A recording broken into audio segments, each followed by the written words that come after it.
Chers amis téléspectateurs de TVL, le succès et la polémique autour du film Vaincre ou mourir ont braqué les projecteurs sur le drame des guerres de Vendée. Le temps est-il venu de regarder courageusement en face l'histoire de ce drame absolu? TVL va participer à ce travail en vous proposant une émission réunissant 4 spécialistes, 4 sommités, et en prenant aussi le temps de saisir les vérités sur cette période qui fut en tout point abominable. Mes invités, je vous les présente tout de suite. Philippe de Villiers, ancien député, ancien président du conseil départemental de Vendée, écrivain, créateur du Puy du Fou. Bonsoir. Bonsoir. Philippe de Villiers, merci d'être là avec nous, avec bien évidemment celui qui a organisé cette manifestation et cette émission, c'est Reynald Sécher, écrivain et historien de la Vendée. Bonsoir Reynald Sécher. Bonsoir. Bonsoir à Jacques Villemain, énarque, juriste, auteur de plusieurs ouvrages de référence aussi sur les guerres de Vendée. On les verra au fur et à mesure de cette émission. Bonsoir. Bonsoir à vous et bonsoir à Guillaume Bernard, historien du droit, professeur à l'ICES, qui est aujourd'hui l'Institut catholique de Vendée. Donc nous Bonsoir sommes Martial. au cœur de la Vendée et avec des Vendéens. Avant d'entrer donc dans le vif de notre sujet, je vais me tourner, si vous me le permettez, vers Philippe de Villiers afin de savoir comment il interprète le succès en salle, plus de 300 000 téléspectateurs, du film Sur Charette, Vaincre ou mourir. Quelle est votre interprétation, Philippe de Villiers? Elle est double. D'abord, il y a une soif inextinguible de connaître, de savoir ce qui s'est passé en Vendée. Parce que le bruit court quand même depuis 2 siècles, qu'il s'est passé des choses qui ne sont pas très belles à connaître. Ça, c'est la soif. Ceux qui ne savent pas. Une immense majorité de gens qui ont vu le film. Mais il y a autre chose. Il y a un mot de François Furet dans son dictionnaire sur la Révolution où il dit « La République, depuis 2 siècles, a laissé la Vendée seule avec son malheur ». Et il y a beaucoup de Français, notamment qui sont venus au Puy du Fou, qui ont lu les œuvres de ces sommités qui sont autour de nous, et qui se sont dit il y a un gène terroriste dans l'ADN de la Révolution. Et je comprends les esprits de la haute société en panique, avec la une de Libération, etc. Il y a eu une peur panique de ce film, dans le camp d'en face, et je les comprends, parce qu'en fait, ce film a donné la chiquenaude. On ne pourra plus continuer à mentir par omission sur le génocide de la Vendée. Eh bien écoutez, si vous me permettez, on va démarrer sur ces phrases-là. Notre émission qui est, selon les mots de Reynald Sécher, qui a souhaité cette émission, faire un peu une émission de référence. C'est-à-dire que les téléspectateurs et au-delà puissent avoir tous les éléments. Et pour avoir tous les éléments, je vous propose dans un premier temps de nous intéresser aux faits et à la compréhension de ces faits. Je peux dire un tout petit Bien mot sûr. Sur les gens qui sont ici, là. Pour moi, c'est une grande joie d'être là. Avec vous, d'abord, Martial. Merci. Parce que j'aime bien venir... je suis rarement invité, mais bon. Bon, j'aime bien venir chez vous. Bon. C'est vraiment une voie de la liberté. On est bien, là. On se sent bien. On respire amplement. Alors, sur les personnages qui sont ici, il y a le poids, il y a la charge morale. Ils portent la charge morale de la Vendée. Ils ont fait beaucoup progresser la cause de la vérité.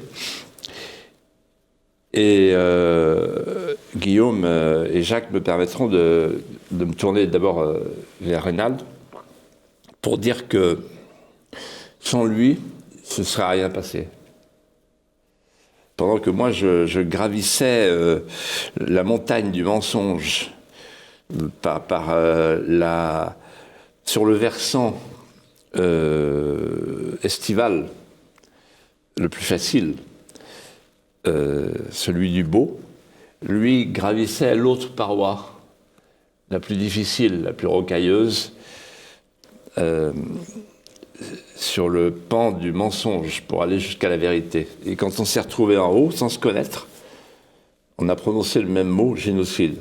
Mais celui qui a fait la percée conceptuelle, avec des gens comme Pierre Chenu, avec justement des gens comme François Furet et quelques autres, c'est Reynald. Et le travail qui a été fait par Guillaume Bernard et par Jacques évidemment, donne une amplification majeure. Et les derniers travaux de Jacques Villemain, c'est immense, parce que c'est la démonstration que les conditions du génocide ont été réunies. Et je vous prédis, après je me tais, que maintenant que la chiquenaude est donnée, il y aura bientôt le pardon. La République demandera pardon. On va parler de cela. C'est important aussi ce que vous dites. C'est essentiel. On va en reparler, je vous promets. Il faut demander pardon. Parce que pour l'instant, les Vendéens, ils n'ont pas eu de sépulture officielle. Et tant que la République n'aura pas demandé pardon, il y aura toujours cette poche d'amertume. Je vous promets, je poserai la question. Et qui est néfaste pour l'unité de notre souvenir commun. Je poserai la question, et on verra si d'ailleurs l'ensemble de nos invités sont d'accord là-dessus. Reynald Sécher, jusqu'en 1980, tout le monde s'accordait, vendéens comme jacobins, pour ne voir en Vendée qu'une, on va dire, une simple guerre civile, comme il y en a eu beaucoup d'autres en France. Et en quoi vos travaux, que je vois dans cet ouvrage intitulé « Vendée du génocide au mémoricide », pourquoi vos travaux bouleversent cette approche unanime ? Alors mes travaux bouleversent cette approche parce qu'effectivement tout le monde était d'accord là-dessus, guerre civile, guerre civile.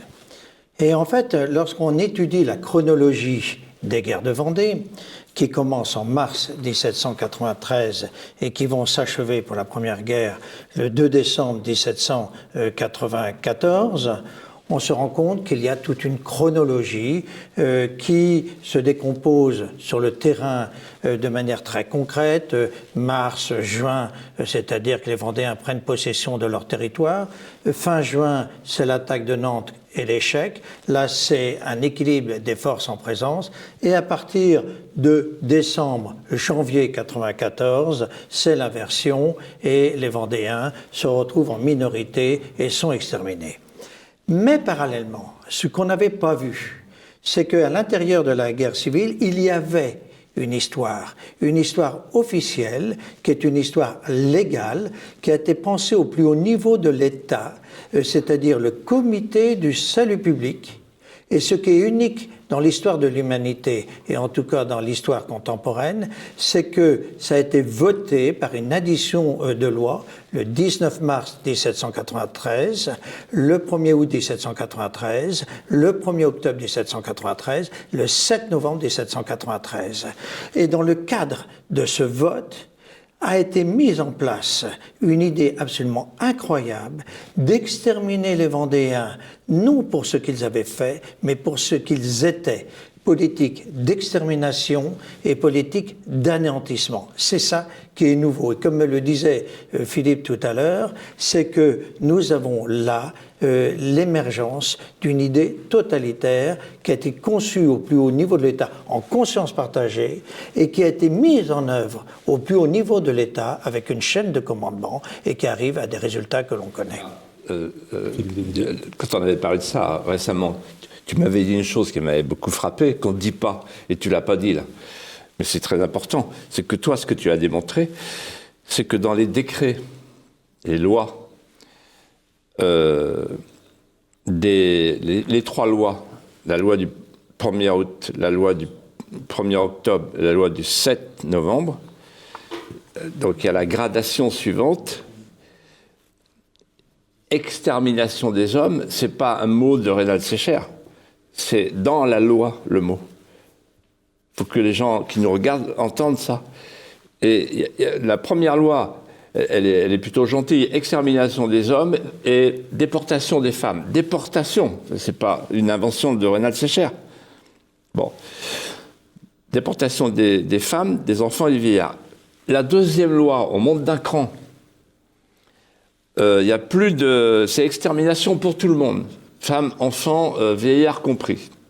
Et la troisième loi, suppression du département. Suppression du département. C'est pas une invention, c'est pas Guillaume Bernard qui a inventé. Le département s'appellera département vengé. Et l'expression utilisée dans la loi, c'est dépopulationner. Bon, alors il n'y a même pas besoin de parler, il parle de la race impure. Bon, Donc toutes les trois caractéristiques du génocide ont été démontrées par ces messieurs, mieux que je ne saurais le faire. Mais j'insiste sur un point, le mot extermination, il est dans la loi. Alors pour aller plus loin que ce que dit Philippe, si on parle de la troisième loi qui concerne, la quatrième loi qui concerne directement les Vendéens, il y a aussi cette idée de repeupler la Vendée, c'est-à-dire que l'on constate qu'il n'y a plus d'habitants en Vendée et qu'il faut la repeupler et faire un transfert de population des départements français qui vont choisir X habitants qui vont venir s'implanter pour régénérer le département de la Vendée. Moi, je vais poser une question à Jacques Villemin, à vous tous d'ailleurs, mais peut-être à Jacques Villemin qui a été l'auteur et qui est l'auteur de Génocide en Vendée. C'est son dernier ouvrage aux éditions du Cerf que vous retrouvez sur la boutique TVL, tvl.fr. Est-ce qu'on doit utiliser ce terme de génocide? Alors, je sais bien que c'est aussi une discussion qui revient souvent.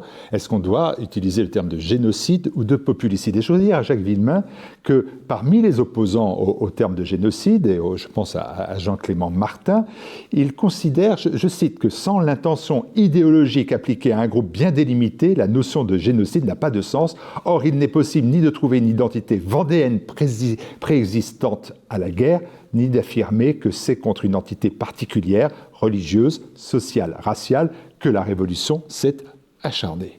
Qu'est-ce que vous répondez tous à cela? Génocide vraiment ou populicide? Alors, génocide.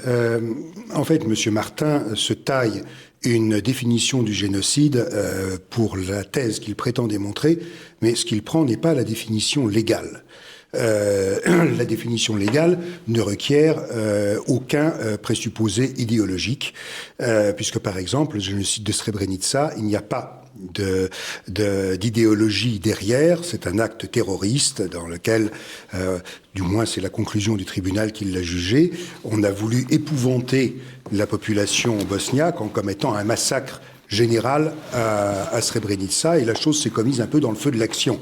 On n'est pas du tout dans le cadre d'un génocide du genre nazi, dans lequel il y a une idéologie dont le génocide est la réalisation. Ce que voulaient, selon le tribunal, les Serbes à Srebrenica, c'était, au fond, le fameux nettoyage ethnique, et donc il fallait faire peur aux gens, et en massacrant la population, en tout cas masculine, de toute une ville, on se dirait comme ça, les autres comprendront, fuiront, et on aura le terrain pour nous. Donc il n'y avait pas d'idéologie là-dedans, il y avait une espèce de terrorisme, voilà. De la même manière, donc pas l'intention idéologique n'est pas un critère. De la même manière, une entité définie, oui, mais une entité définie dans le regard du persécuteur. C'est-à-dire que là aussi, il faut prendre le droit tel qu'il est. Le critère de la jurisprudence internationale, c'est qu'il doit s'agir d'un groupe stable et permanent, qui, aux yeux du persécuteur, représente un tel problème qu'il faut l'éliminer entièrement. Que les Vendéens soient un groupe stable et permanent est un peu, difficilement niable. Ça fait des siècles qu'ils étaient là. Mais ce groupe stable et permanent est venu, dans les yeux des persécuteurs, c'est-à-dire de la Convention, était l'obstacle à l'avènement du monde nouveau dont ils voulaient voir la réalisation.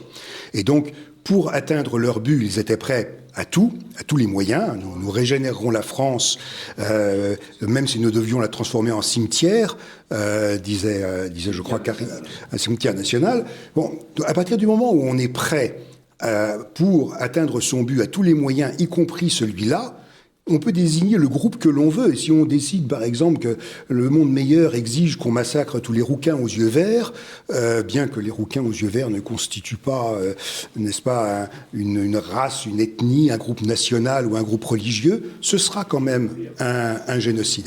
C'est ce que les juristes appellent le critère de stigmatisation. Il faut un groupe stable et permanent qui, aux yeux du persécuteur, constitue un obstacle tel qu'il faut l'éradiquer pour faire advenir alors l'avenir radieux, les lendemains qui chantent, le règne de la race des seigneurs, ce que vous voudrez, ou simplement épouvanter les gens. Il faut simplement avoir l'intention de détruire ce groupe en tant que tel, parce qu'il est un obstacle qui doit disparaître pour le but que l'on poursuit, lequel n'est pas nécessairement un but idéologique, même si, bien sûr, généralement, c'est un but idéologique. Mais là, vous évoquiez, M. Chaltibon-Martin, c'est un petit peu facile comme méthode, n'est-ce pas, de donner la définition qu'on veut au crime pour pouvoir dire, vous voyez bien que c'est pas ça. Non, génocide est un mot du référentiel juridique. Il n'a été créé que pour ça, puisqu'il a été créé par un juriste avant les procès de Nuremberg, et ensuite il est passé dans la loi internationale en 1948 avec la Convention de l'ONU sur le sujet. C'est un terme qui est non seulement juridique, mais qui n'est que ça. Et donc si on en prend une définition, on ne peut prendre que la définition juridique à exclusion de tout autre. Et ce que je reproche à ces historiens qui nient le génocide, c'est de se bricoler leur propre définition du crime, de manière à pouvoir dire ensuite que ça ne correspond pas à la définition. Ça n'est pas de bonne méthode, et on peut même douter que ce soit totalement intellectuellement honnête. Philippe Devilliers, vous voulez lire quelque chose de Guillaume Bernard? Je vous donnerai la parole après, Reynald Secher. Oui, je rebondis sur ce que vient de dire Jacques Villemin. Il y a une chose que nos téléspectateurs doivent comprendre, que Reynald explique 10 fois par jour, mais les gens ne comprennent pas. Et c'est là-dessus que joue Jean-Clément Martin. C'est de manière habile. Ils disent c'est une guerre civile. Alors pourquoi ils disent ça? C'est vrai, au départ. Il y a une vraie bagarre, il y a une guerre civile avec deux lignes, si l'on peut dire, face à face, les bleus et les blancs. Mais cette guerre civile, elle dure jusqu'à la fin du mois de juillet 1793. Et à partir du 1er août, détruisez la Vendée, c'est Barrère. Et à partir du 1er août, il y a Carrier, la phrase de Carrier, c'est « je veux libérer la terre de la liberté de ces monstres ». Bon. À partir du 1er août, on entre dans une nouvelle phase, c'est l'extermination. C'est-à-dire qu'à ce moment-là, la Convention décide d'exterminer, et donc, avec des lois, des décrets, des plans successifs jusqu'aux colonnes infernales. Mais l'extermination, elle a commencé bien avant les colonnes infernales. Et je voudrais vous raconter une petite anecdote. Quand je suis arrivé pour la première fois de ma vie aux Épaisses, après avoir découvert la ruine du Puy du Fou, je suis tombé sur un vieux monsieur qui m'a dit « Ici, c'est la rue du Four ». J'ai dit « Ah bon, c'est quoi ça ?» Et il m'a dit d'après qu'il y a eu... ils ont enfourné les femmes, les enfants, enfin d'après... Alors j'ai cherché et j'ai trouvé. Aux archives départementales, aux archives nationales, et confirmé par les études qui ont été faites, les enquêtes qui ont été faites par Reynald, voilà ce que j'ai trouvé. Écoutez, ça, vous allez avoir froid dans le dos. Les citoyens Motel et Carpentier, qui sont en fait les représentants en mission du bocage vendéen. Donc c'est les représentants de la Convention. Bon. Ils sont tellement soulevés d'indignation par ce qu'ils voient qu'ils écrivent à la Convention. Et on a cette lettre que je vais vous lire, un petit extrait. Donc cette lettre, elle est datée du 24 mars 1794. Les colonnes infernales, ça a commencé le 21 janvier. Écoutez bien, je cite les citoyens Motel et Carpentier qui écrivent à la Convention. Je cite, « C'est avec désespoir que nous vous écrivons, mais il est urgent que tout ceci cesse. Turreau prétend avoir des ordres pour tout anéantir, patriotes et brigands. Il confond tout avec la même prescription. Aux Épaisses et dans plusieurs autres lieux, Amet, le général Amet, qui a son nom sur l'Arc de Triomphe, le général Amet a fait allumer des fours. Et lorsqu'ils sont bien chauffés, il y jette les femmes et les enfants. Nous lui avons fait des représentations convenables. Il nous a répondu que c'était ainsi que la République voulait faire cuire son pain. D'abord, on a condamné à ce genre de mort les femmes des brigands, donc des Vendéens, et nous n'avons trop rien dit, mais aujourd'hui, les femelles de royalistes manquant, ils s'adressent aux épouses des vrais patriotes républicains. Déjà, à notre connaissance, 23 ont subi cet horrible supplice. Nous avons voulu interposer notre autorité. Les soldats nous ont menacés du même sort. Les fours crématoires ont été inventés en Vendée. Solzhenitsyn est venu le dire le 24 septembre au Luxembourg. Et quand j'ai fait un débat en 1989, après avoir fait ma lettre ouverte au coupeur de tête, j'ai eu en face de moi M. Jean-Clément Martin qui a dit « Le massacre des Lucs est une invention du régime de Vichy. C'est une honte. » La preuve. Guillaume Bernard. Plusieurs éléments sur lesquels je voudrais insister. Le premier, je rebondis sur ce que Philippe de Villiers vient de dire, c'est qu'il est extrêmement important que les téléspectateurs comprennent que la guerre d'extermination a commencé au sein de la guerre civile et qu'elle était délibérément voulue parce que même lorsque l'armée vendéenne a été battue, l'extermination a continué. Parce qu'on pourrait nous dire qu'il y a eu des dérapages, que c'était le seul moyen ou les seuls moyens qui étaient utilisables pour vaincre la rébellion vendéenne. Or, une fois que cette rébellion a été battue à Savenay, il n'y avait plus de raison de le faire. Or, ils ont continué ces moyens d'extermination qu'ils avaient commencé à partir d'août et surtout, évidemment, d'octobre 93. Octobre 93, la loi qui concerne l'extermination de la Vendée, qui suit de quelques jours la fameuse loi des suspects, qui, elle, s'adresse à l'ensemble, évidemment, de la population de la France. Bien. Deuxième élément sur lequel je voudrais insister. Et ça, cette fois-ci, c'est pour rebondir sur ce que Jacques Villemin a très clairement expliqué. On nous rétorque qu'on ne pourrait pas utiliser le terme de génocide pour les événements de la Vendée, sous prétexte que ce terme n'a été créé qu'au milieu du XXe siècle. Et donc, d'une certaine manière, on nous accuse d'appliquer de manière rétroactive quelque chose qui n'était pas contemporain des événements. Or, il y a un terme qui est contemporain des événements, c'est celui qui a été créé par Gracchus Babeuf, c'est celui de populicide. Premier communiste. Bien sûr. Il faut dire, il était communiste, hein, c'est pas un gars de droite. Hein. Exactement, ça n'est pas Joseph de Maistre qui a utilisé. Non. Encore que Raynald a fait la réédition du texte justement de Gracchus Babeuf sur la dépopulation de la Vendée. Bon, alors il est certain que le terme de populicide est contemporain, tandis que celui de génocide ne l'est pas. Mais il ne s'agit pas d'une application rétroactive, il s'agit tout simplement de qualifier juridiquement des faits historiques. Et rien, évidemment, ne s'oppose à ce que, si les faits historiques correspondent à la définition juridique du crime de génocide, on utilise ce terme aujourd'hui pour qualifier des événements du passé. Donc je crois que ça, c'est important de bien comprendre que ça n'est pas une application rétroactive et anachronique d'un terme, c'est une qualification juridique des faits. Faits qui étaient assez bien connus, même si on peut toujours évidemment approfondir la connaissance ponctuelle de certains événements, mais faits qui étaient assez bien connus par des historiens comme Crétino-Joly, Gabory, l'abbé Biot, voilà, j'ai oublié son nom. Mais le tournant historiographique, c'est la thèse de Raynald Sécher, soutenue donc en 1985 et publiée pour la première fois en 1986 aux Presses universitaires de France, parce qu'à partir de cette thèse-là, les faits ont été analysés. On est passé d'une description des faits à une compréhension des faits. Et c'est ça, c'est en cela que la thèse de Raynald est un tournant historiographique. Guillaume, je peux ajouter quelque chose à ce que vous venez de dire. Naturellement. Les Arméniens. Le génocide arménien, 1919, c'est avant Lemkin. Bien sûr.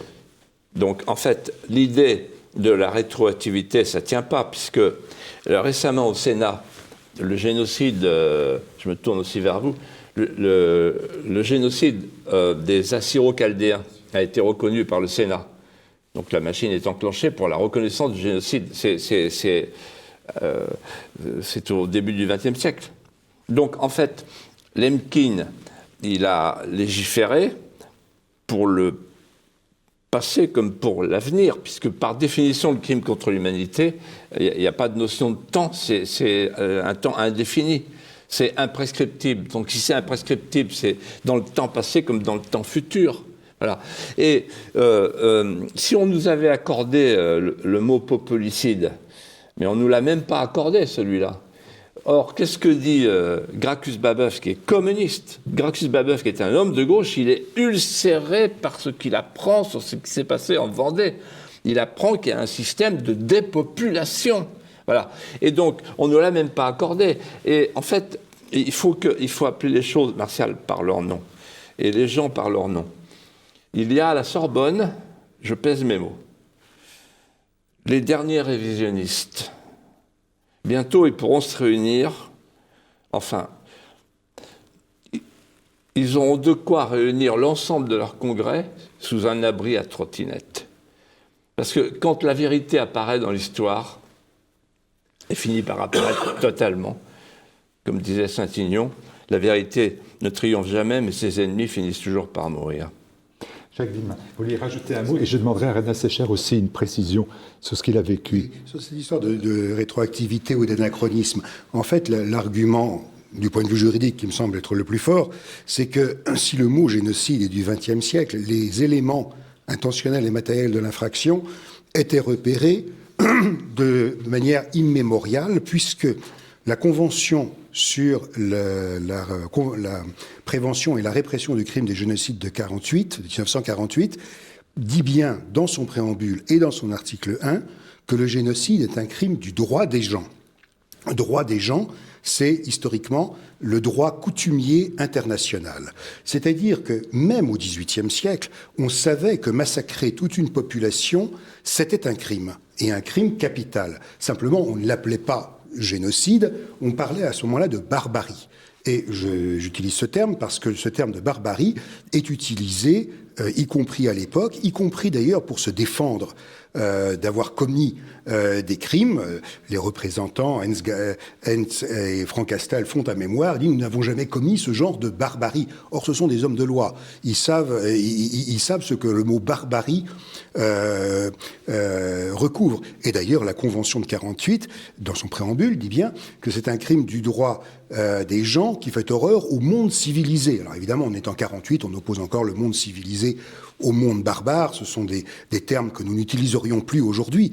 Mais ça veut bien dire que les juristes qui ont créé cette convention pour la prévention et la répression du crime de génocide avaient bien conscience qu'ils ne créaient pas un nouveau crime, auquel cas on aurait pu opposer la non-rétroactivité de la loi pénale ou parler d'anachronisme du point de vue historien, mais qu'il ne faisait que faire rentrer dans le droit positif une notion qui existait dans le droit coutumier immémorial antérieur, y compris à la période de la Révolution. Et donc c'est ça qui fait que, d'un point de vue juridique, ça n'enlève absolument rien au raisonnement historique qu'a fait René Sécher, mais que sur le plan juridique, le mot génocide, par ce qu'il recouvre, est tout à fait pertinent pour la période de 93-94. Alors évidemment, à l'époque, on n'a pas le mot, on invente populicide, mais de populicide à génocide, il n'y a que la différence d'une racine grecque à une racine latine, génos contre populus.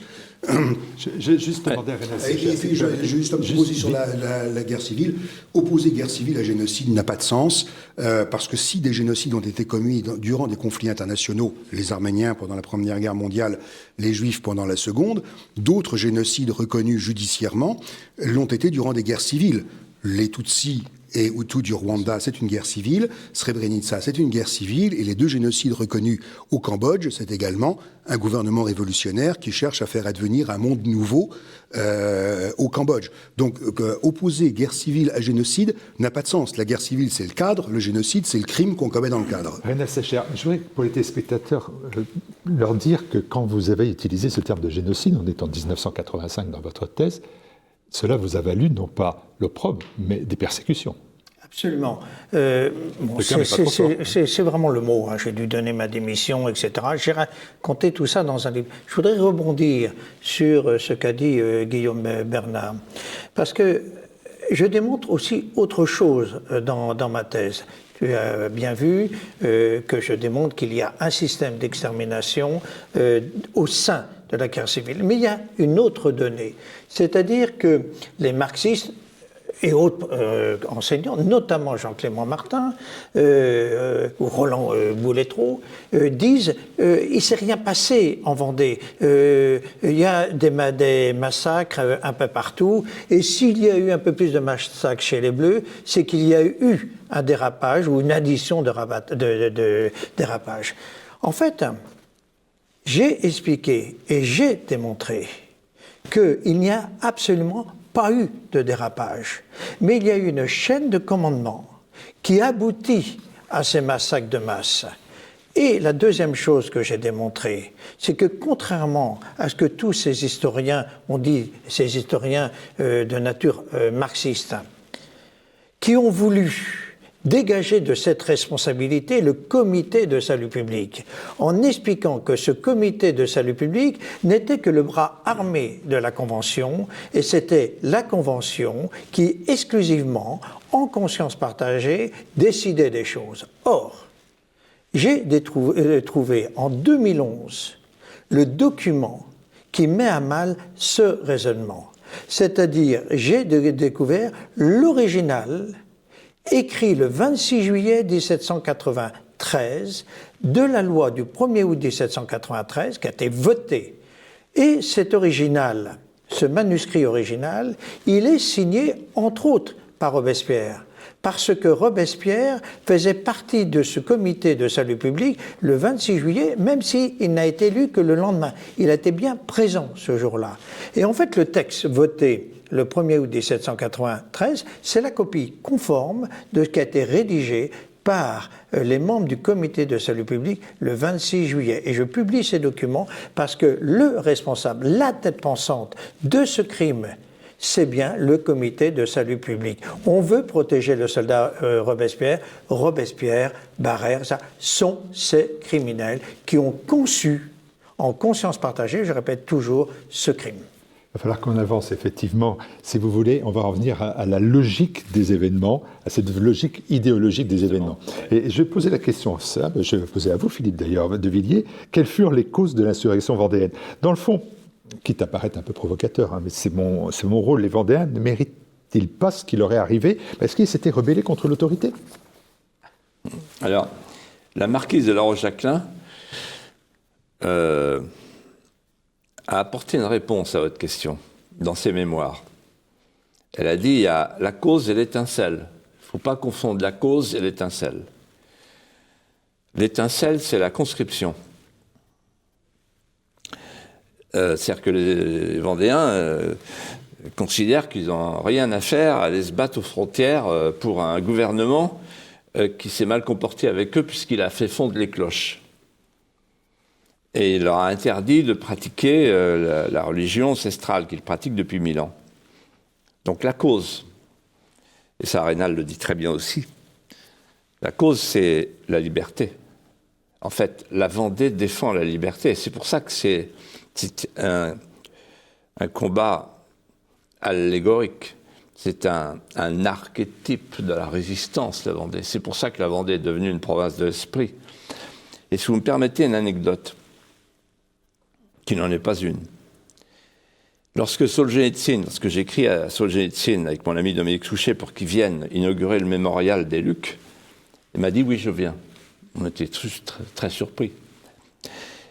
Il arrive chez moi et il me dit je vais vous dire pourquoi je suis venu.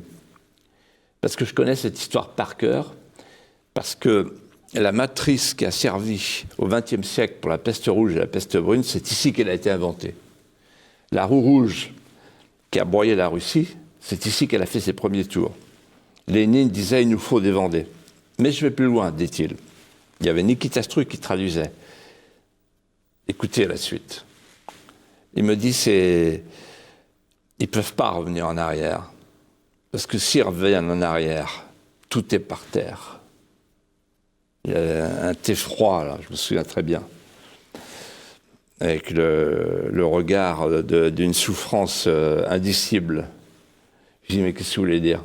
Il dit, c'est la phrase de Robespierre. Mes chers collègues, parlons comme aujourd'hui, on parlerait de l'Assemblée nationale. Mes chers collègues, Parlons comme ferait Mélenchon. Mes chers collègues, nous sommes devant un terrible dilemme, je vous mets en garde, car il y a deux hypothèses. Ou bien la Vendée est déclarée coupable, et tout ce que nous fondons est légitime.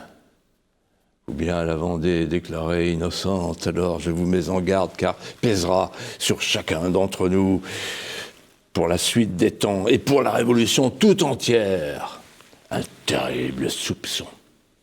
En d'autres termes, la Vendée est un archétype de la résistance. Pourquoi ? Parce que si la Vendée a raison de défendre la liberté de conscience, la liberté du culte, la liberté tout court, alors la Révolution a tort. Et comme elle a fondé un régime, c'est très embêtant. Quels sont les ressorts idéologiques de la Révolution qui pourraient expliquer ce qui s'est passé en Vendée? Guillaume Bernard ou Jacques Villemin? Guillaume Bernard, peut-être je me suis tourné vers lui, je vous donnerai la parole après, messieurs. Je crois qu'il faut bien comprendre que deux choses. La première, c'est que quand la Vendée se rebelle, et je réponds à votre question, Martial, ne vous inquiétez pas, quand la Vendée se rebelle, elle ne le fait pas dans un esprit contre-révolutionnaire. Il s'avère que d'une certaine manière, la Vendée va participer à une forme de contre-révolution. Mais sa motivation, au départ, n'est pas contre-révolutionnaire. Elle défend la liberté qu'on lui a supprimée, qu'on était supposé lui avoir donnée et qu'en fait, on lui a supprimée. Ça, c'est le premier point. La deuxième chose à bien comprendre, c'est que la Révolution française, c'est une authentique révolution. C'est-à-dire que ça n'est pas qu'une révolution de palais. C'est pas simplement le fait de transférer le pouvoir politique d'un organe, le roi, à un autre organe politique, les citoyens. C'est véritablement une inversion philosophique des principes politiques. Alors, si vous me laissez un tout petit peu de temps, je vais essayer de le décrire. La Révolution française, elle est politique d'abord, lorsque la Chambre du tiers-État s'autoproclame Assemblée nationale en juin 89, puis en Assemblée nationale constituante en juillet 89. Ça, c'est la révolution politique. C'est-à-dire qu'on passe d'une société qui reposait sur l'hypothèse aristotélicienne, thomiste de la sociabilité naturelle, à une hypothèse qui est celle de « il n'y a de société que parce qu'il y a un contrat social ». Il n'y a d'ordre politique que parce qu'il y a une constitution écrite. Ça, c'est le nœud du problème, et j'y reviendrai dans un instant. La révolution, elle est aussi juridique, ensuite. C'est l'abolition des privilèges, encore que tous les privilèges ne sont pas vraiment abolis en août 89, il faudra attendre 93, enfin, passons, abolition des privilèges, proclamation des droits de l'homme, fin août 1789. On passe d'une conception où le droit était attribué à la personne, au sens du grec prosopone ou du latin persona, c'est-à-dire la fonction, le rôle. On vous reconnaît un droit parce que vous remplissez une fonction dans l'ordre social, à une conception d'un droit qui est supposé être un attribut de l'homme. C'est parce que l'on est un homme, que l'on possède en soi des droits, que l'on a en soi des droits, que l'on va projeter vers l'extérieur. Oui, à condition qu'on soit vraiment reconnu comme un homme. Parce que les brigands de la Vendée, on leur dénie la nature humaine. Bon. Troisième manifestation de la Révolution, troisième domaine de la Révolution religieuse, et c'est évidemment le nœud du problème pour la Vendée, ce sont la spoliation des biens nationaux, octobre-novembre 89, et puis la constitution civile du clergé, un an après, à l'été 1790. Et puis quatrième... oui, allez-y Philippe, je vous en prie. Juste, la constitution civile du clergé, je parle sous votre contrôle, ça veut dire que le prêtre de Machecou, de la Garnache, en prêtant serment à la constitution civile du clergé, en fait, prête serment à la nouvelle religion. Évidemment. C'est ça et c'est un agent de l'État, exactement. J'aurais dû le préciser, vous avez raison de le dire. Voilà, alors il va être élu, après, etc., on lui va être nommé, etc. Mais surtout, il prête serment à une nouvelle religion. C'est-à-dire que c'est ça qu'il faut dire. Bien sûr. Et ça n'est pas le gallicanisme de l'ancienne France où l'État essayait quand même de contrôler l'Église administrativement. Là, évidemment, il doit être l'agent de l'idéologie du régime. La Révolution, c'est une religion. C'est une nouvelle religion. C'est la table rase, c'est un homme générique. Et je vais y venir. Ah, mais oui, non, mais je vous en prie. Ouais. Quatrième aspect de la révolution, quatrième domaine de la révolution économique et sociale, c'est bien sûr la suppression des communaux, qui permettait aux plus pauvres, évidemment, de pouvoir faire paître, par exemple, des animaux. Mais c'est tout un symbole, c'est-à-dire qu'en fait, c'est aussi la suppression des communautés de métiers. Et donc, c'est une atomisation de la société. Il n'y a que des individus et l'État. Il n'y a plus les communautés naturelles, il n'y a plus les corps charnels. Et évidemment, la Vendée est apparue comme une monstruosité à la Révolution, parce que la Vendée, c'était une communauté. Et c'était des corps sociaux charnels, réels, identifiés, identifiables, enracinés. Et évidemment, c'est ce que la Révolution ne voulait plus. Elle ne voulait que des individus en relation avec l'État. Donc, ceci étant dit, quel est le ressort idéologique fondamental de cette révolution ? Je crois que c'est le contrat social, et en particulier avec la Convention et Robespierre, le contrat social de type rousseauiste, c'est-à-dire l'hypothèse selon laquelle on passe d'un état de nature à un état de société par le fait que les individus abandonnent, en partie c'est la version libérale du contrat social, ou en totalité c'est la version socialiste du contrat social, les droits attributs de notre humanité que nous avons. Nous les mettons en commun. Mais dans la version rousseauiste, et c'est en cela que, honnêtement, sa pensée est prodigieusement intéressante.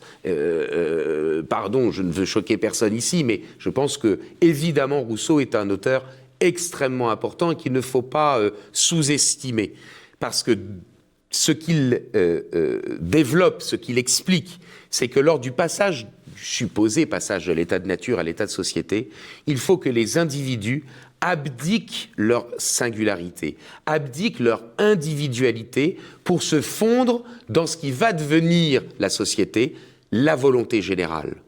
Et donc évidemment, si l'on admet l'hypothèse qu'il y a eu ce contrat social-là, où les individus disparaissent dans la volonté générale, le fait qu'il y ait des déviationnistes, le fait qu'il y ait des dissidents, ce que sont les brigands vendéens, eh bien, c'est une aberration.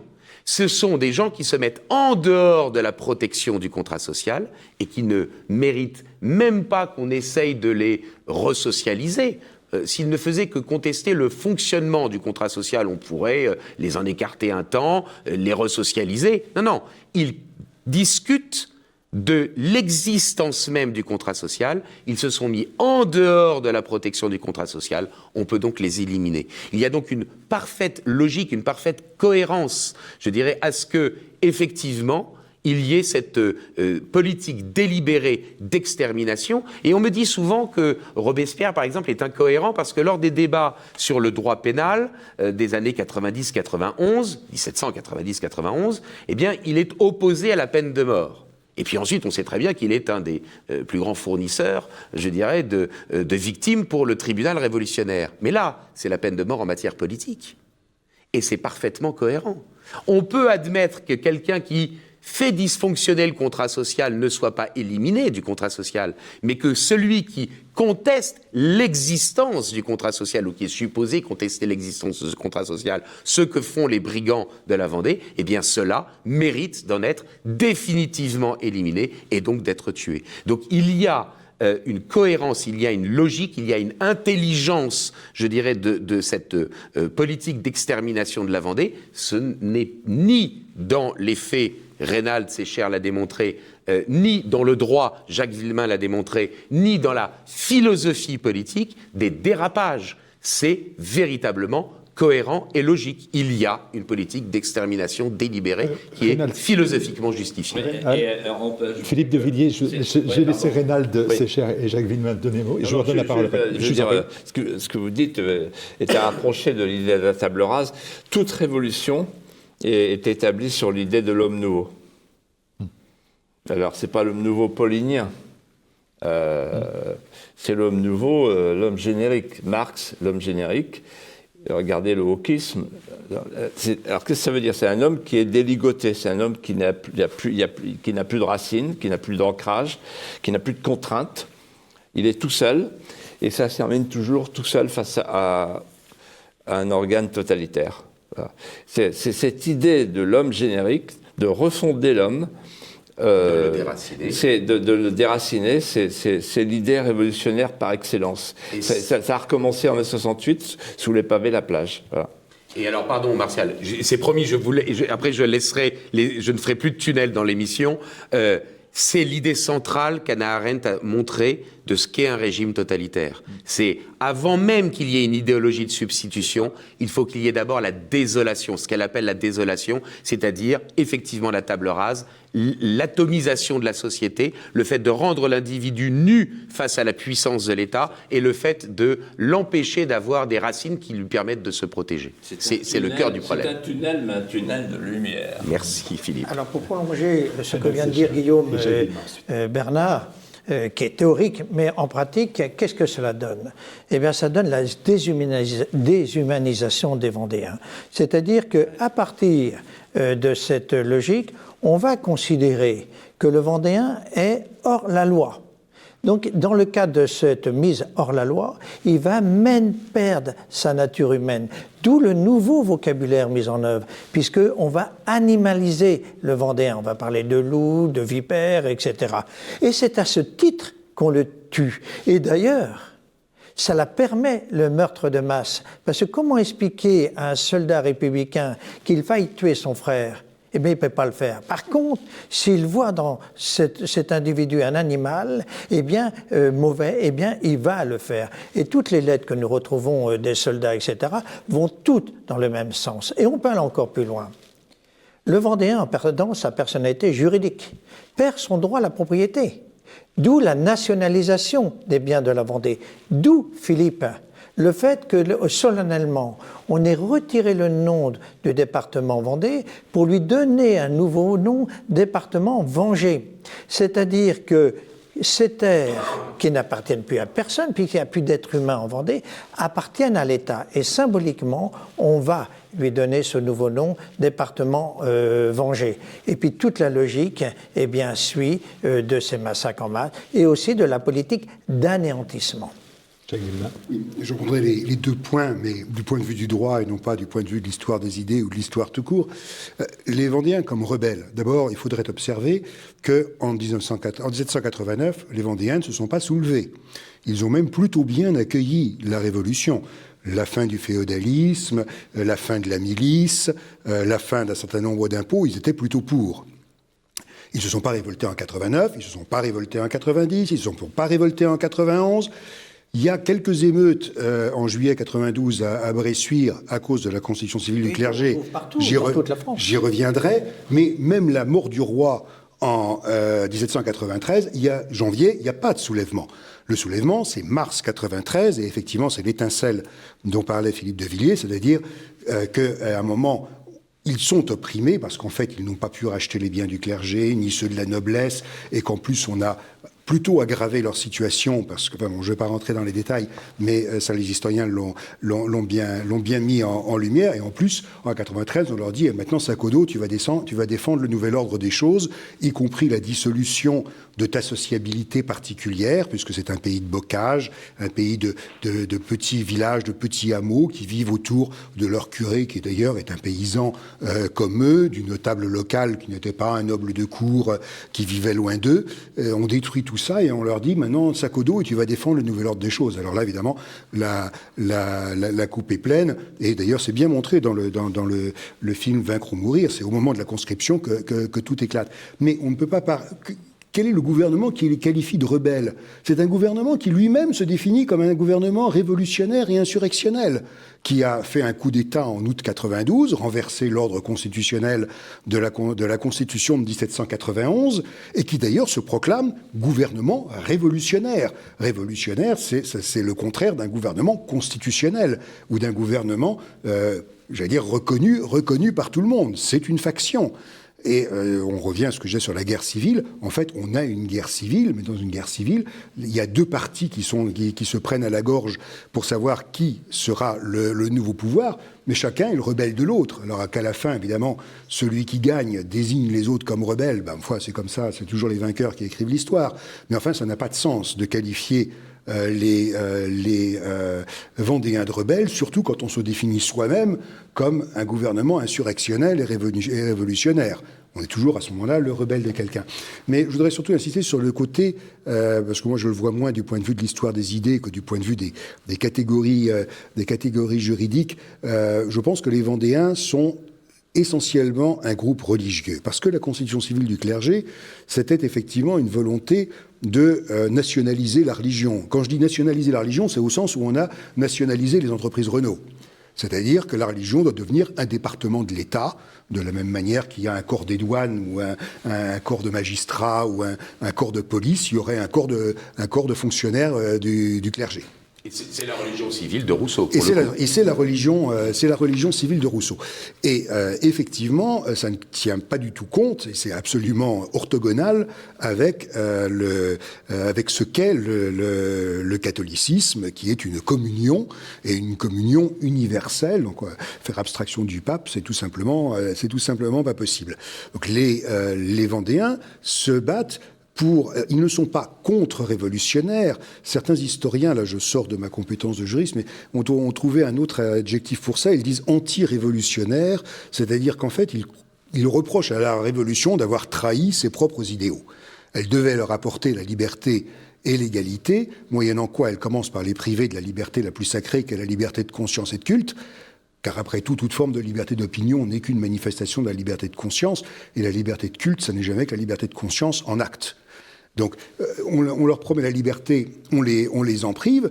Quant à la légalité, ils ne sont pas du tout contre. C'est d'ailleurs un paradoxe qu'ont relevé les révolutionnaires eux-mêmes, c'est que les chefs des premières armées qu'on envoie contre les Vendéens, c'est le duc de Biron, c'est le marquis de Beauvau, le marquis de Canclos, celui qui a été battu à Pontcharrault, c'est le comte de Marsay, alors que les chefs vendéens, c'est des Cathelineaux, Voituriers, Stofflet. Alors évidemment, ils vont chercher des nobles locaux, mais alors ils vont pas taper dans la haute noblesse. Charette, révérence gardée, je sais que c'est un héros c'en est un pour moi aussi, mais c'est un héros dont M. de Villiers a beaucoup parlé. Mais enfin, Charette, c'est pas la haute noblesse. Hein. On n'est pas dans la noblesse de cour. Ils vont chercher les notables locaux. À la fin, d'ailleurs, c'est chercher des officiers surtout. Oui, on va chercher des officiers, effectivement, mais qui se trouvent la Charette, plupart du temps. Mais pas toujours. Stofflet est un garde-chasse. Et Stofflet est un garde-chasse. Et en fait, les armées vendéennes sont beaucoup plus démocratiques que les armées révolutionnaires au début. Est-ce que, en vous écoutant, je me disais la chose suivante. Pourquoi la Vendée, c'est un gros problème pour la Révolution? Parce que la Révolution se fait au nom du peuple, avec un grand P. C'est Mabeuf qui l'explique. Et tout à coup, il y a un peuple avec un petit P qui dit « Mais vous voulez notre bonheur ? Malgré nous, au nom du peuple. Mais nous, on est le peuple. » Et donc... on reverra ça voilà. Avec et attendez, il y a une chose dont on ne parle pas, là. J'ai peur qu'on n'ait pas le temps d'en parler. Est-ce que Raynal pourrait nous dire en 2 mots, parce qu'il faut que les téléspectateurs entendent ça, que finalement les méthodes de la peste brune et de la peste rouge, c'est très concret ce que je dis, l'appel aux exemples que tu pourrais donner, Raynal, rien n'a été inventé au XXe siècle. Les potanés, Saint-Just se vante d'avoir un pantalon de Vendéen.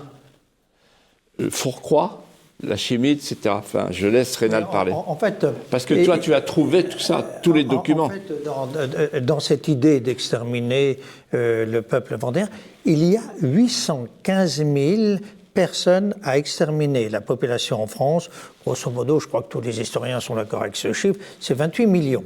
Bien, c'est considérable. C'est la première fois, je répète, qu'en conscience partagée, le pouvoir souverain décide d'exterminer une partie de lui-même. Alors comment faire?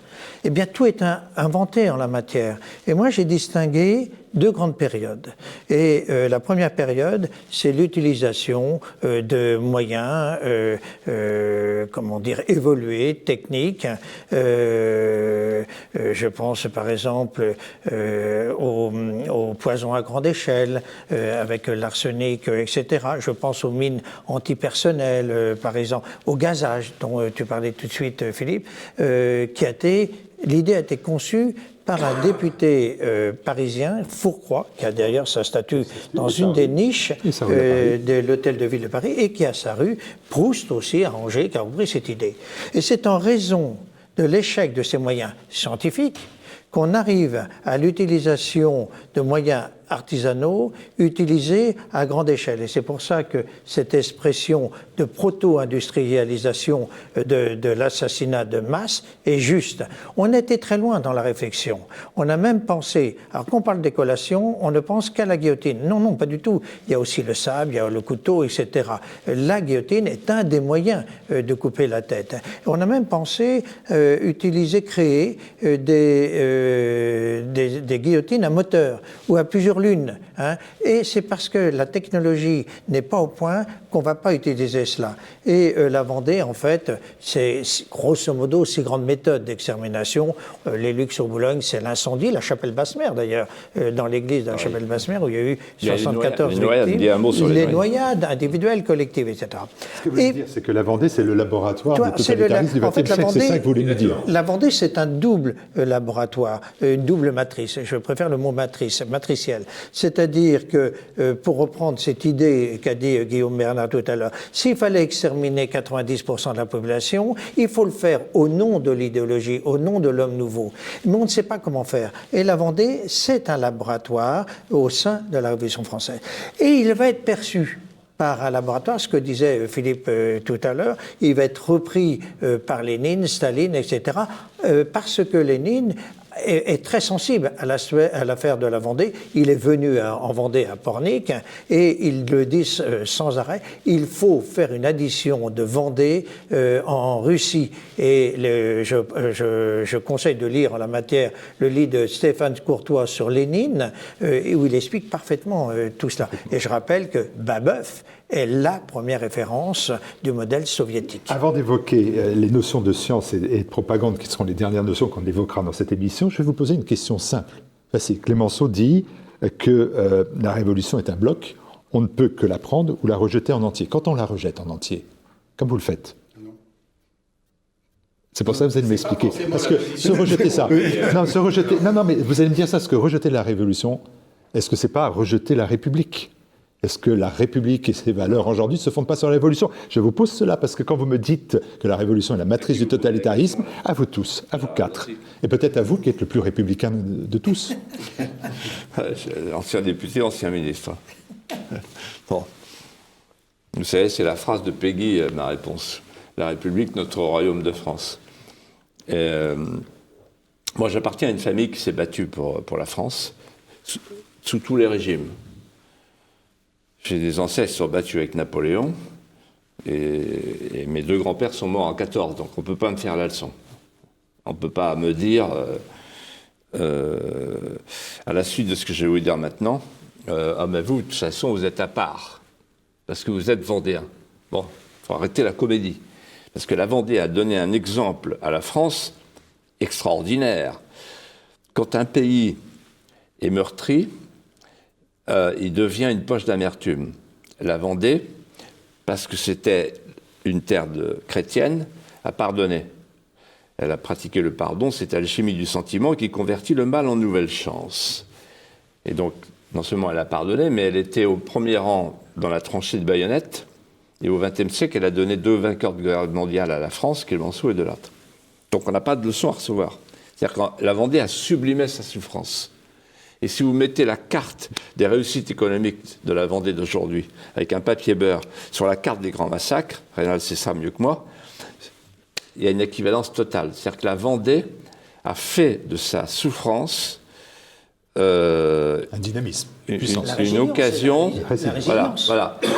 Et donc est devenue une France miniature. Cela étant, je réponds maintenant. Répondez maintenant. En fait, aujourd'hui, si on remet en cause la Révolution, est-ce qu'on ne remet pas en cause la République, puisqu'elle fonde ses valeurs sur la Révolution? Voilà. Un jour, j'ai parlé avec Emmanuel Macron. Écoutez bien ce que je vais vous dire. Et il m'a dit, la France ne s'est pas remise d'avoir tué son roi. Et moi, je pense qu'il a raison. Et ceci pour 2 raisons.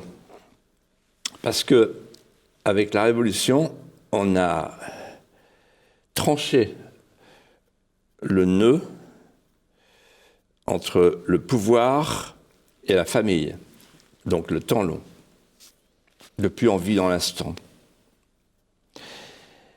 Et deuxièmement, on a tranché le nœud encore plus grave, entre le pouvoir et le sacré. Un pouvoir qui perd la sacralité d'incarnation n'est plus obéi. Il ne peut plus y avoir d'obéissance d'assentiment. On court après la légitimité depuis 2 siècles. Le général de Gaulle a tenté de trouver un saint crème de substitution avec le suffrage universel. On voit depuis ce qui s'est passé avec Maastricht, le pouvoir est parti à Bruxelles. Macron n'est plus qu'un gouverneur d'un protectorat de l'Empire américain. Voilà. Il a fallu 230 ans pour qu'on arrive à ce constat qu'il y a eu un grand mensonge qui continue pour les Français. Je pèse mes mots. Ce mensonge, c'est la Révolution française. Guillaume Bernard, Guillaume Bernard, comme vous voulez, dans l'ordre que vous voulez, Martial. Alors moi, je pense que vous serez d'accord. Je parle uniquement en mon nom et non pas au nom de tout le monde ici sur ce plateau, et je ne parle évidemment pas au nom des institutions dans lesquelles j'enseigne. Pour ma part, j'assume parfaitement le fait de considérer que le principe révolutionnaire, c'est ce que disait Solzhenitsyn, que ce soit la Révolution française ou la Révolution bolchevique, que le principe révolutionnaire est pervers en soi. Voilà. Donc effectivement, je ne suis pas un parangon des régimes politiques qui s'appuient sur l'idéologie révolutionnaire de manière générale ou de la Révolution française en particulier. Ceci étant dit, la République n'est proclamée qu'en septembre 92. Tout le début de la Révolution française n'est pas républicaine. Donc on ne peut pas assimiler révolution et république. Et puis, deuxième élément qui me paraît important, c'est qu'un régime politique, qu'est-ce que c'est ? C'est des institutions qui sont là pour garantir, pour favoriser la réalisation du bien commun. Autrement dit, n'importe quel régime politique peut, en fonction des lieux, en fonction des circonstances, être légitime. On peut avoir les uns et les autres des sensibilités qui font qu'on est plutôt attaché à un régime plutôt qu'à un autre. Mais du point de vue de la philosophie classique aristotélicienne thomiste, ce qui fait la légitimité d'un régime, c'est qu'il réalise le bien commun. Autrement dit, la République aujourd'hui ou hier ou demain, la royauté hier, aujourd'hui ou demain, serait ou sont légitimes si ils réalisent, ces régimes, le bien commun. C'est-à-dire, il n'y a pas de régime politique qui est en soi légitime, tandis que d'autres seraient en soi illégitimes.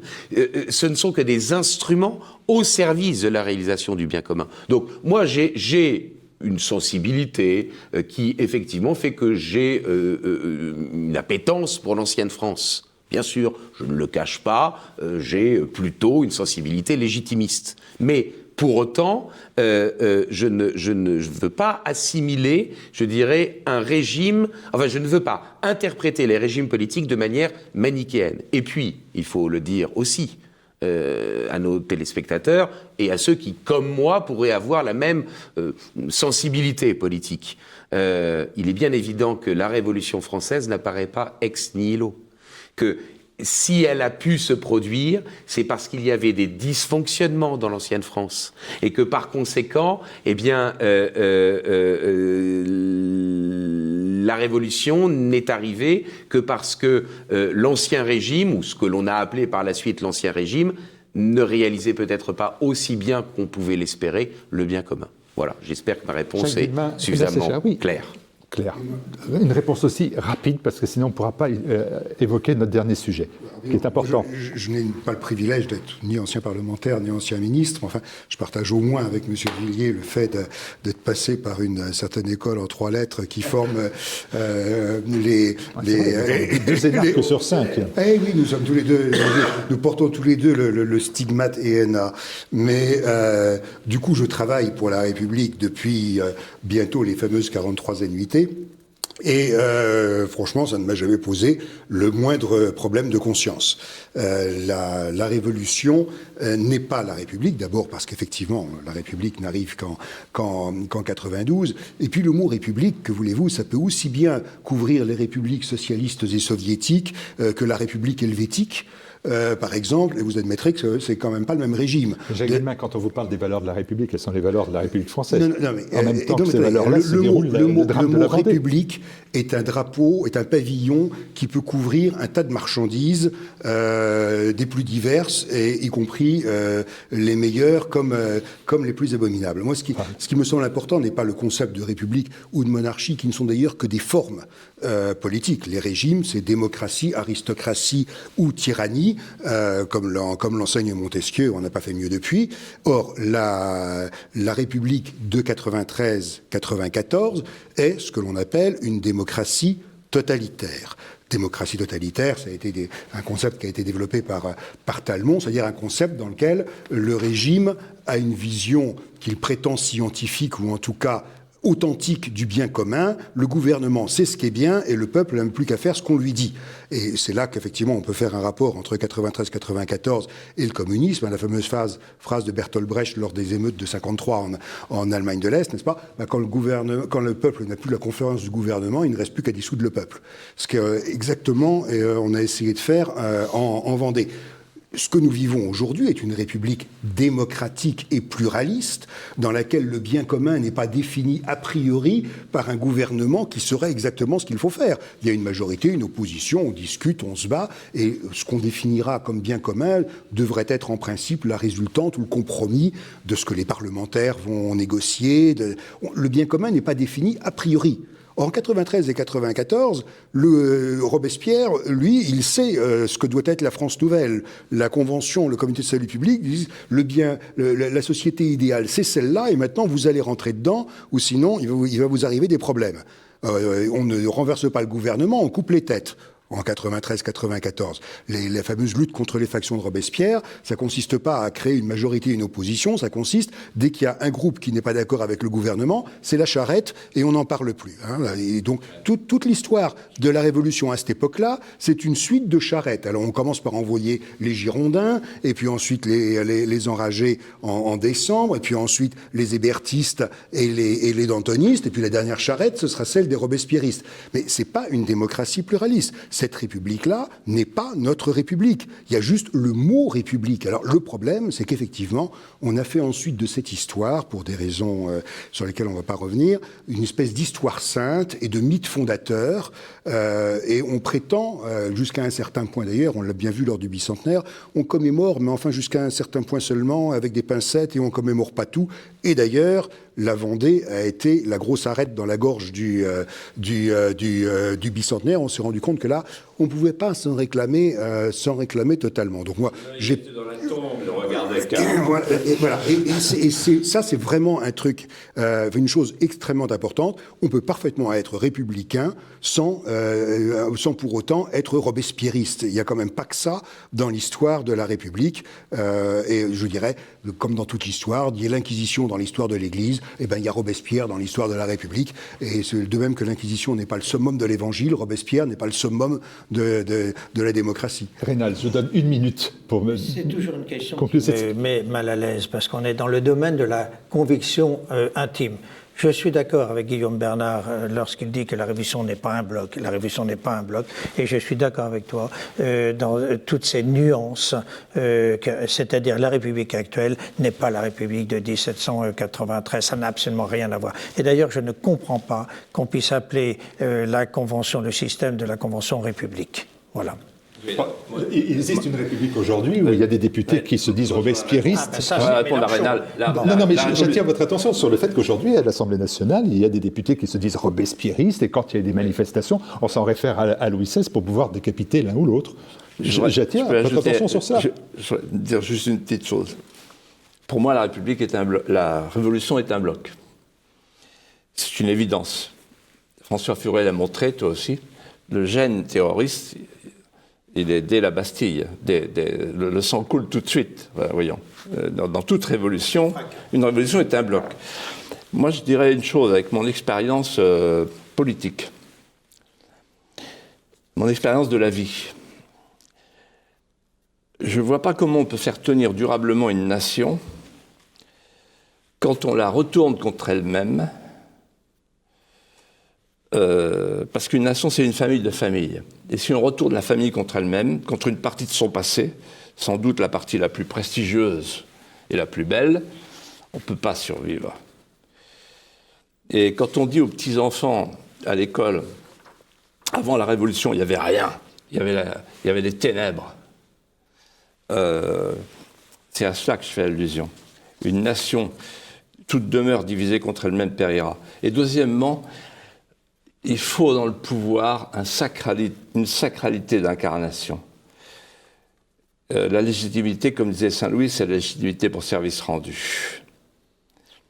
Et là, on voit se traîner des pouvoirs successifs qui n'ont plus de légitimité pour service rendu. Il nous manque cette sacralité d'incarnation, et quand on regarde, par exemple, ce qui s'est passé lors de la mort de la reine d'Angleterre, il y a comme un non-dit dans le cœur des Français. Il manque un drapeau. L'incarnation. Dernier point, rapide, la mémoire et le pardon. Vous avez évoqué les termes de génocide, populicide. S'avance vers nous un nouveau terme, ce qu'il va falloir expliquer, le mémoricide. Et dès que vous aurez expliqué cela aux téléspectateurs, comment fait-on, et là c'est un appel à chacun d'entre vous, pour mettre fin à ce mémoricide qui pèse sur la Vendée depuis exactement plus de 2 siècles. Donc mémoricide, et ensuite, comment fait-on pour oublier et pardonner? Lorsque j'ai étudié la Vendée, j'étais surpris, et on retrouve ça, on en a parlé souvent, que le problème de la mémoire n'ait jamais été abordé par les historiens et les juristes. Jacques Villemin regrettait que le mot que j'ai inventé, mémoricide, ne l'ait pas été par les juristes. Et moi-même, je suis surpris que les juristes n'aient pas abordé cette question. L'acte de mémoricide, c'est de faire en sorte que le bourreau devienne la victime et la victime le bourreau, synthétiquement. Bien. Et on a fait des Vendéens les bourreaux de la France, et on a fait des bourreaux de la Vendée, les héros de la France. On leur a rendu des hommages par des noms de rues, érection de statues, etc., etc. Et en fait, cette politique, elle est à la fois malhonnête, hein, elle est injuste, et je dirais qu'elle est aussi monstrueuse. Bon. Et donc, apprendre par exemple aux petits Vendéens dans le cadre du bicentenaire, et je sais que Philippe s'est battu contre ça, et qu'il a pris les moyens adéquats en 1993 au Luc sur Boulogne, ce que tu as fait au Luc sur Boulogne, c'était faire en sorte que les Vendéens prennent conscience de ce qu'on leur avait fait, et tu as voulu bloquer le mémoricide en marche, y compris par le monde enseignant vendéen. Bien. Et donc, l'acte de mémoricide est un acte qui est fait en conscience. Et c'est ce que je reproche aux politiciens actuels, eh bien, de ne pas avoir conscience qu'en refusant, par exemple, l'abrogation des lois, ils font de ces lois leurs lois. Et là, ils deviennent acteurs du génocide et acteurs aussi du mémoricide. D'où d'ailleurs la solution pour moi serait d'abroger ces lois ou les retirer. C'est une nuance juridique que j'ai appris avec Jacques Villemin. Abroger ces lois, ça serait à la fois reconnaître la vérité par rapport à ce qui a été fait en Vendée et bloquer le mémoricide. Mémoire et pardon. Jacques Villemin, sur cette même question, essentielle d'ailleurs. Pour moi, évidemment, cette histoire de génocide évoque ce qui se passe dans les pays ou les expériences plus récentes de génocide, Allemagne, Cambodge, ou de crimes contre l'humanité, crimes d'apartheid en Afrique du Sud. À mon sens, le sujet est moins celui de la repentance et du pardon que celui et les deux mots qui sont essentiels et qui sont utilisés dans tous les pays qui ont connu ce genre de traumatisme, y compris simplement même sans génocide avec des régimes ultra-violents, comme par exemple on l'a eu en Argentine, ce qu'on appelle les commissions vérité et réconciliation.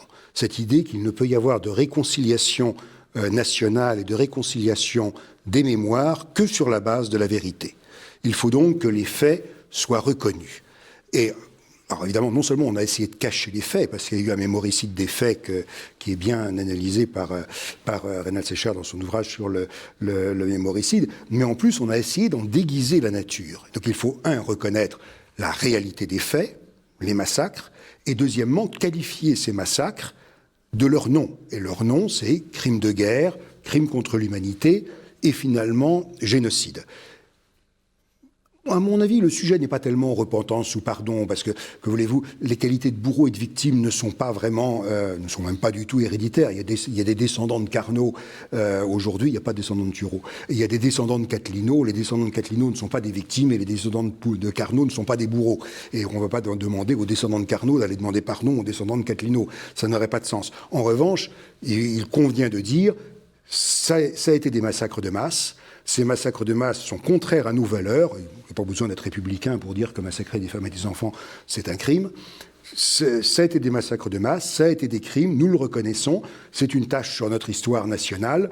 Maintenant, on reconnaît les faits et on peut tourner la page. Mais tant qu'on ne reconnaîtra pas les faits, tant qu'on continuera à dire soit « Ah, mais les Vendéens ne l'ont pas volé », et il y a encore des historiens pour l'écrire. Le père de la ministre Schiappa l'écrit, que les Vendéens n'ont eu, et pas dans un livre publié il y a 20 ans. Ça date d'il y a moins de 10 ans. Il y a encore des gens pour dire que les Vendéens n'ont eu que ce qu'ils méritaient. Évidemment, tant qu'on aura, comme vous dites, des députés robespierristes et qui bien t'interrompront qu'on a eu raison de tuer tout ce monde, là, je comprends qu'il y ait des gens qui disent qu'on ne peut pas être républicain si être républicain, c'est ça.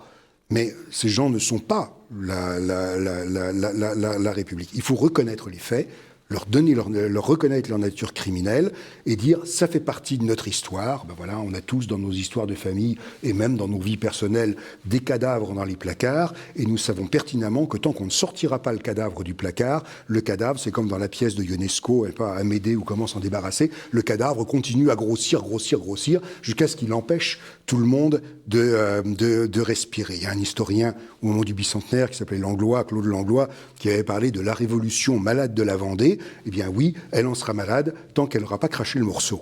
Et ça, quand je dis la Révolution et pas la République, il importe que l'histoire de la Révolution, l'historiographie officielle, la Sorbonne, reconnaisse que ces faits ont existé et qu'ils étaient de nature criminelle. Et je ne pense pas qu'on résoudra le problème tant que ça ne sera pas fait. Est-ce que c'est suffisant, Philippe de Villiers, Guillaume Bernard? Est-ce que c'est suffisant? Ce que disent Jacques Villemin et Reynald Secher, c'est le minimum, c'est... oui, il faut aller plus loin. Chacun dit les choses à sa manière, mais on dit la même chose. Et je m'associe tout à fait à tout ce qui a été dit à l'instant.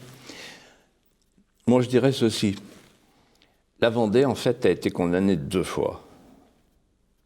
Elle a été condamnée à être exterminée, et puis ensuite, elle a été condamnée à ne pas se souvenir. Moi, quand j'étais enfant, à l'école, on baissait la tête. Le mot Vendée, baissait la tête. Chut. Faut pas ouvrir les plaies.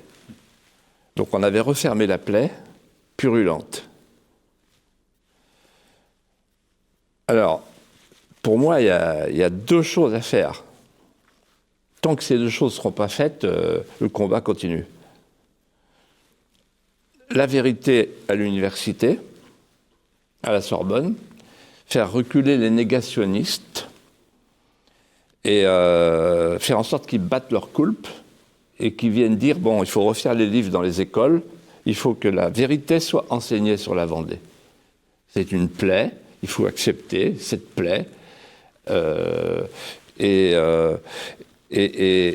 transmettre aux jeunes Français l'idée qu'il y a eu en Vendée la grandeur et l'élégance française qui se sont soulevées contre l'abjection. Et la deuxième chose à faire, il faut que le président de la République, un jour, celui-là ou un autre, vienne en Vendée, au mémorial des Lucs, là où est venu Solzhenitsyn, en 1993, pour demander pardon. Pardon au nom de la République, pardon au nom de la France, pardon au nom de la repentance maintenant. Pardon ? Vous êtes un défenseur de la repentance. On nous demande toute la repentance, et moi j'en demande une seule, vous voyez, celle-là. Voilà, parce que c'est mon peuple, moi j'appartiens à ce peuple de Vendée qui a été massacré, et on attend une réparation morale. Bon, et dans la préface magnifique qu'il a faite au livre de Reynald sur le hémoricide français, William Goldnadel a lui-même réclamé cette réparation en expliquant que la Vendée était une tâche d'infamie et que tant que cette vérité, la vérité sur la Vendée, comme le disait Jacques Villemin, n'aura pas été proclamée, il y aura toujours une gêne et la Vendée continuera d'être l'œil de Caïn. L'œil était dans la tombe et regardait Caïn. Et donc, moi je vais vous dire une chose très simple.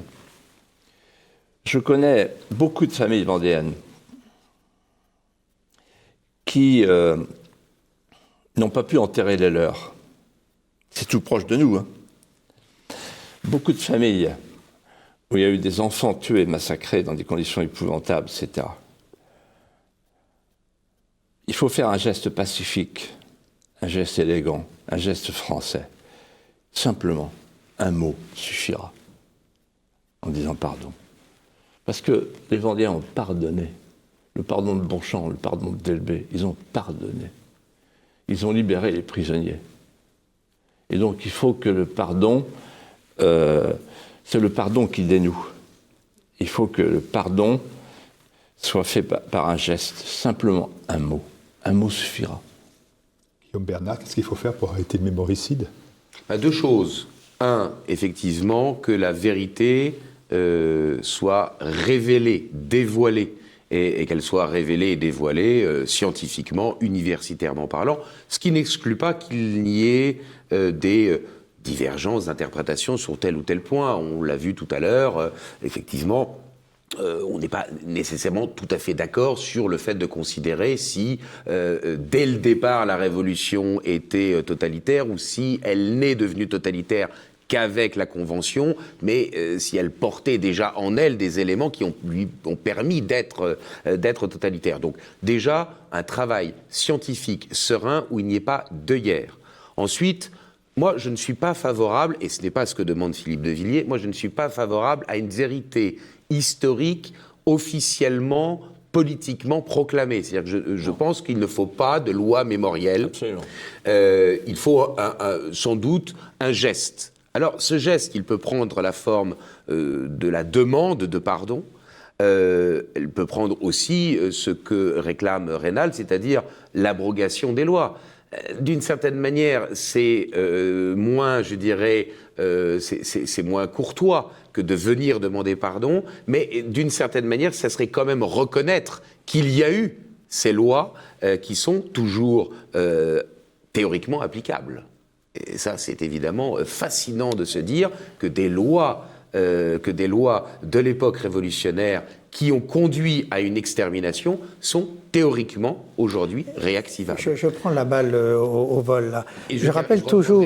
La parole en un mot. Après. Je rappelle toujours qu'on dit que ces lois sont tombées en désuétude, que la déportation des Juifs s'est faite en réactivant les lois révolutionnaires. C'est-à-dire que dans l'arsenal juridique français en 1941 et 1942, eh bien, on a été puiser les lois de la Révolution française qu'on a réactivées pour justifier légalement la déportation des Juifs. Pardon Guillaume de vous avoir interrompu. Non, je vous en prie.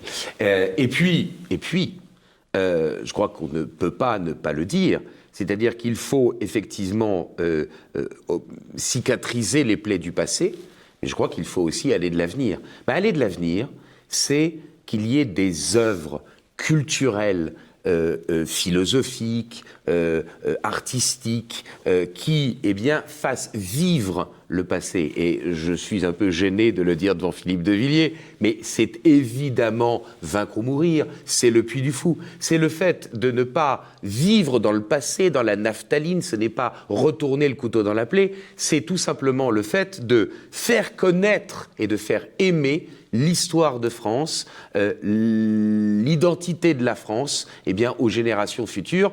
Et c'est peut-être cela qui, encore plus, aura un effet bénéfique. La diffusion de travaux universitaires, ça met du temps. On sait qu'entre les travaux d'Augustin Cochin et le fait que François Furet reconnaisse la valeur des travaux d'Augustin Cochin sur la Révolution française, il a fallu 3/4 de siècle. Là, pour Raynald, ça met beaucoup moins de temps, une génération. Mais au-delà même de la vérité scientifique, il y a la nécessité de retisser, de reconstruire le tissu social. Et pour reconstruire le tissu social, quoi de mieux qu'évidemment l'art, la beauté, et donc évidemment des œuvres comme Le Puy du Fou, ou des œuvres comme celle d'un Puy Follet, d'un jeune Puy Follet, Corentin Stemler, qui fait des spectacles aussi dans le but de faire vivre l'identité française. Voilà, et qui sera un spectacle au Palais des Congrès à Paris avant l'été. On peut citer la phrase de Yad Vashem, « Le pardon n'est pas l'oubli ». Le pardon n'est pas l'oubli. C'est pas l'oubli non plus parce qu'il y a encore beaucoup de travail. On va voir ce que vous faites et on a parlé de tous vos travaux, mais il reste néanmoins que les universitaires patentés, des journalistes en place, vous avez cité Libération, il n'y a pas eu que, disent que Le Puy du Fou, que Vaincre ou mourir sont des œuvres de faussaires, même si Le Puy du Fou, c'est 2 340 000 visiteurs, c'est ça, en 2022, un record. Néanmoins, ça reste quand même pour eux une difficulté, quelque chose qui ne devrait pas exister. Ah oui, d'avoir des doutes sur certains historiens. Par exemple, sur Vaincre ou mourir, il y en a un qui s'est répandu, ancien titulaire de la chaire d'histoire de la Révolution de la Sorbonne, qui s'est répandu dans les médias en disant que Charette n'était pas à la Jaunet et n'avait pas signé les accords. Or, il suffit d'ouvrir le Savary, il suffit de lire, Jean-Clément Martin, il suffit de lire les carnets de Dornier qui a signé les accords de la Jaunet pour la République, pour dire que Charette y était, il dit même comment il était vêtu. Alors, il y a des moments où on se demande ce que sont ces historiens professeurs, titulaires d'une chaire d'histoire de la Révolution à la Sorbonne, et qui prétend que Charette n'était pas à la Jaunet. Mais on tombe de sa chaise. Tous les documents historiques disent le contraire. C'est le film qui a raison, et évidemment Jean-Clément Martin qui raconte une sottise. Je suis complètement d'accord avec Jacques. Qui donnera le mot de la fin. Juste dire une chose. Au XIXe siècle, après la guerre de 1870, la France est défaite. Tous les historiens républicains, je dis bien républicains, Jules Quicherat, etc., Michelet, les Jules et tous les autres, Anatole France, etc., tous, ils disent tous il faut trouver un cinquième de substitution. Ils inventent le roman national. Et plus tard, on aura Viviani qui dira, en définissant la Révolution, nous avons éteint une à une les étoiles qui brillaient dans le ciel, on ne les rallumera plus. Et tous ces gens, il y avait deux gauches en fait. Il y avait une gauche qui défendait le roman national, qui était fière de Bayard, de Charles Martel et du Guesclin, et une autre gauche qui disait tout ça c'est de la légende, il faut en finir avec cette histoire. Et il y a plusieurs historiens qui leur ont répondu, notamment Fustel de Coulanges. Une nation qui perd ses légendes est condamnée à mourir de froid. Et j'ajoute le mot de Churchill.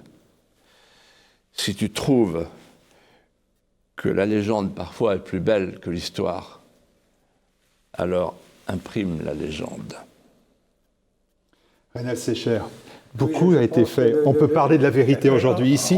Bien sûr, justement, je voulais vous en remercier parce que vous nous avez donné la possibilité de nous exprimer, de dire notre perception de la Vendée, du génocide de la Vendée et du mémoricide. Rendre hommage à des personnes exceptionnelles comme Philippe, comme Jacques, comme Guillaume. Mais aussi, je voudrais profiter de l'occasion pour remercier les 2000 jeunes qui ont construit le mémorial du génocide à la chapelle Basse-Mer. Et ça, je trouve que la jeunesse nous donne un exemple incroyable qui se situe dans ton sillage, Philippe. Et donc, pour tout ça, eh bien, bravo et merci. Merci à vous. Je vais bien évidemment citer les derniers ouvrages ou les ouvrages, c'est vos derniers ouvrages. Alors je vais commencer par une bande dessinée parce que c'est toujours le plus simple et pour les enfants, pour qu'ils comprennent bien aussi ce qui s'est passé en Vendée. C'est publié par Rénal Sécher et René Lehonzec, Vendée. Et là, vous le retrouverez sur la boutique TVL, sur le site tvl.fr. C'était le dernier ouvrage en date de Guillaume Bernard, avec Corentin Stemler, L'Empereur et les Brigands. Il s'agit bien des Brigands de Vendée aux éditions latines, aux nouvelles éditions latines. Je cite aussi bien évidemment l'ouvrage de Jacques Villemin, le dernier en date, Génocide en Vendée, 1793-1794. On est au cœur de notre sujet et c'est aux éditions du Cerf. Et puis, le dernier ouvrage, c'était le dernier ouvrage en date, vous viendrez présenter le prochain, même si on vous habite rarement, La valse de l'adieu aux éditions Plomb. Et bien là aussi, on se replonge directement dans la Vendée avec ce personnage de Jean Foutre que l'on découvre traversant à la fois la Vendée et l'histoire de France, y compris l'histoire napoléonienne. Et puis, les ouvrages de référence, Rénal, un roman, La guerre de Vendée à la chapelle Basse-Mer, c'est aux éditions Rénal Sécher, et l'ouvrage que l'on a longuement évoqué tout au long de cette émission, Vendée, du génocide au mémoricide, aux éditions du Cerf, politique. Voilà cet ouvrage de Rénal Sécher. Je vous invite bien évidemment à les retrouver. Philippe de Villiers, oui. J'ai une colle. Ça sera pour les trois autres. J'ai une question à vous poser. Est-ce que vous savez pourquoi? La réponse est difficile. Pourquoi on appelait les Vendéens, parce que les téléspectateurs, ils entendent le mot brigand là, depuis le début. C'est vrai. Donc ils s'appellent eux-mêmes des brigands. Bon, d'où ça vient ce mot? Est-ce que vous savez d'où ça vient? Moi je sais, j'ai trouvé. Ah, alors je vous réponds. Charette. Quand il passe du Levant du Ponant au Levant, donc de l'Atlantique à la Méditerranée, est envoyé contre les Chébecs, les Barbaresques, et ensuite la France a une alliance avec les Turcs, l'Empire ottoman, et lui, il est chargé en Morée, dans le Péloponnèse, d'aller chercher les paysans en Fustanelle, les paysans grecs, pour les forcer à payer leurs impôts aux Ottomans. Et lui, il ne marche pas, parce que comme il s'est battu, il dit c'est ma Virginie à moi, il s'est battu en Amérique pour la liberté de l'Amérique. Il dit mais cette Morée, c'est la Virginie grecque. Et il prend parti pour les Grecs, et en fait, il va revenir plus tôt que prévu pour se retrouver le 14 juillet à Toulon. Et il a entendu le nom de ces paysans grecs qui étaient appelés par les Ottomans des brigands. Et c'est lui qui va, après, quand il arrive à Toulon, s'appeler le grand brigand. Donc c'est Charette qui lui-même se dénomine le grand brigand à partir de l'expression utilisée par les Ottomans pour disqualifier les paysans grecs qui se soulevaient contre les Ottomans. Les paysans grecs, ils avaient une jupe avec 400 plis. 400 plis, un pli par année d'oppression ottomane. Voilà. Et donc Charette, qui était un homme cultivé, un homme fin, pardon de ce dernier hommage, mais c'est quand même le panache français. Le panache français. Merci messieurs. Voilà, merci à vous téléspectateurs. Nous sommes ce soir tous des brigands de France. Merci à vous.